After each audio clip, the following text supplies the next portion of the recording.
45 वर्षाचा लढा, 9 वर्षाची प्रतीक्षा, 488 कोटींचा थेट पाईपलाईन प्रकल्प पूर्ण झाला। पाण्याचा प्रश्न कायमचा सुटेल अशी घोषणाही झाली, पण आज कोल्हापुरात चित्र उलट आहे।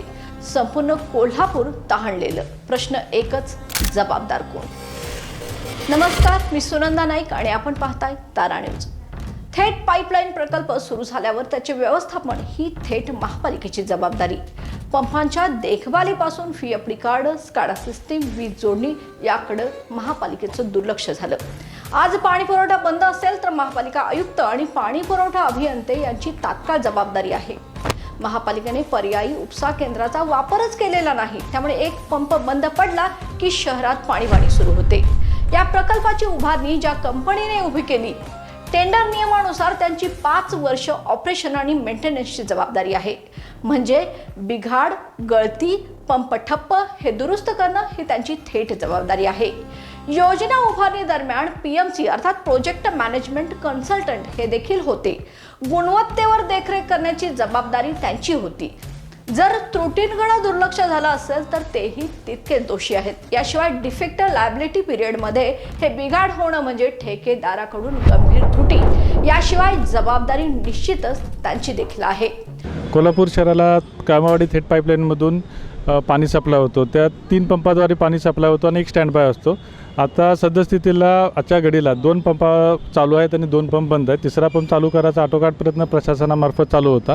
2 दिवस झाले जे काय प्रॉब्लेम होता तो प्रॉब्लेम आम्ही पुन्हा महानगरपालिकेच्या सहयोगाने आणि तिथं किकवे इंडस्ट्रियल इस्टेटमध्ये जो पार्ट होता तो पार्ट आणून चालू करायचा प्रयत्न केला। काल रात्रीपर्यंत आम्ही प्रयत्न करतच होतो, खरं आम्हाला त्यात यश आलं नाही। आता एबीबी कंपनीच्या ज्या कंपनीचा आम्ही जो पंप बसवलेला होता त्या लोकांचा समन्वय साधून पंप चालू करायची आमची टीम तिथं ऑलरेडी पोहोचलेली आहे। गेले 2-3 दिवस चालू होता, त्यामुळे शहरात जिथं पाणी सप्लाय होत होतं तो 2 पंपांना असल्यामुळे 70 ते 75% सप्लाय पाणी होत होतं शहरात। त्यामुळे जिथं उंच भाग आहे त्या उंच भागात पाणी लो प्रेशरनं लागायची तक्रारी प्राप्त झालेल्या होत्या। या प्रकल्पाला निधी देण्याचा निर्णय राज्य शासनाने घेतलाय। महाराष्ट्र जीवन प्राधिकरण, नगरविकास विभाग यांनी अंतिम मंजुरी दिलेली आहे। कोल्हापूर महापालिकेच्या स्थायी समिती व नगरसेवकांनी डीपीआर मंजूर केला, ठेकेदार ठरवला। खासदार, आमदारांनी उद्घाटनावेळी नागरिकांना आश्वासनं दिली, शहर कायम पाण्याने समृद्ध होईल। आज अपेक्षा भंग झाल्याची नैतिक जबाबदारी देखील त्यांचीच आहे। थेट पाईपलाईन झाली म्हणतात, पण अजून तर काय थेट पाईपलाईनचं पाणी मिळालेलं नाही। बालिंग्याच्या पंपाची दरवर्षीची अवस्था आहे। का रिपेअर होत नाही, का त्याच्यावरती मार्ग काढला जात नाही? हा मार्ग जनतेने नाही काढायचा, हा मार्ग राजकीय नेत्यांनी नाही काढायचा, हा मार्ग त्या ठिकाणी असणाऱ्या महापालिकेत 1.5-2 लाख पगार घेणाऱ्या अधिकाऱ्यांचं काम आहे। त्या लोकांनी यावरती सोल्युशन काढलं पाहिजे। दरवर्षी ही पावसाळा आला की दरवर्षी या पाण्याची दुरावस्था होते, दरवर्षी रस्त्याची चाळण होते। हे सगळं काम आहे ते महापालिकेच्या अधिकाऱ्यांचं आहे। त्यामुळे 1 नंबरला हे सगळे महापालिकेचे अधिकारी याला जबाबदार आहेत। हे योजना म्हणजे जे योजना जी आहे 450 कोटीची जी थेट पाईप योजना होती ती पूर्णपणे केलेली नाही। ती केल्या नसल्यामुळे हे यायला लागले। आम्ही पाणी जिथं जिथं कमी आहे तिथं आम्ही पाणी सप्लाय सुरू केलेला आहे आणि करत पण आता आजही आमचा पाणी सप्लाय चालू आहे।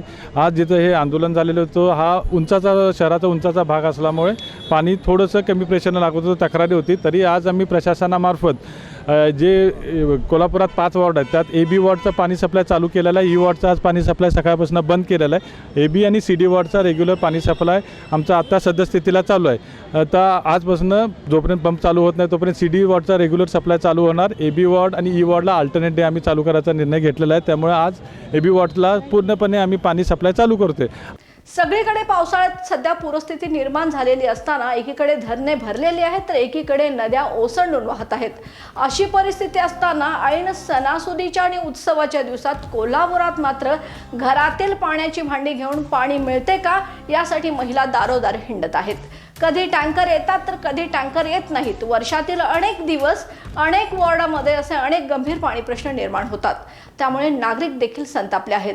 गणेशाचं आगमन झालंय आणि आमच्या घरादारात पाणी नाही, ही एक मोठा प्रश्न आता आमच्या समोर उभा राहिला आहे की हा भाग खरोखर ओसाड आहे का, हा प्रश्न नागरिकांना पडलेला आहे। गेले कित्येक वर्ष अधिकाऱ्यांना, जो त्या वॉटर सप्लायच्या अधिकाऱ्या ज्या खुर्चीवर अधिकारी येतो त्यांना वारंवार प्रश्न केला की पाण्याचा प्रश्न कधी मिटणार तर त्यांच्याकडं म्हणजे ते कामासाठी निष्क्रिय आहेत आणि त्यांनी लवकरात लवकर त्यांच्या खुर्च्या खाली कराव्यात आणि त्या जागी आयुक्त मॅडमनी नवीन भरती करावी अशी एक आमची अपेक्षा आहे. कित्येक वेळा फोन केलं, फोन उचलायचं नाही. मीटिंगमध्ये ही असली कारणं द्यायची आणि वेळ टाळून न्यायची. आणि फोन उचलत नाहीत, रिसिव्ह करत नाहीत. पाण्याची वेळ सुद्धा व्यवस्थित नाही. फोन रिसिव्ह करत नाहीत, रिस्पॉन्स व्यवस्थित नाही महानगरपालिकेकडून.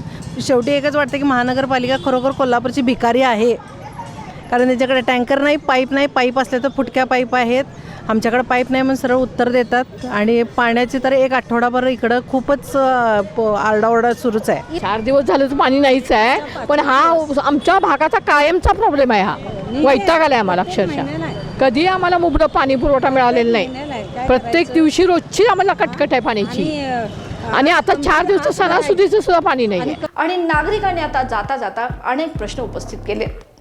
488 कोटींचा खर्च, 45 वर्षांचा लढा, तरीही आज कोल्हापूरकरांच्या हातात गळती, बिघाड आणि तहानलेले दिवस. थेट पाईपलाईन योजना की मग थेट अपयश, हा प्रश्न आता उत्तराची मागणी करतोय.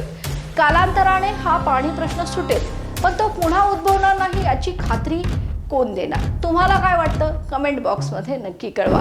आणि या आणि अशाच ताज्या अपडेट्ससाठी पाहत रहा तारा न्यूज. तोपर्यंत धन्यवाद.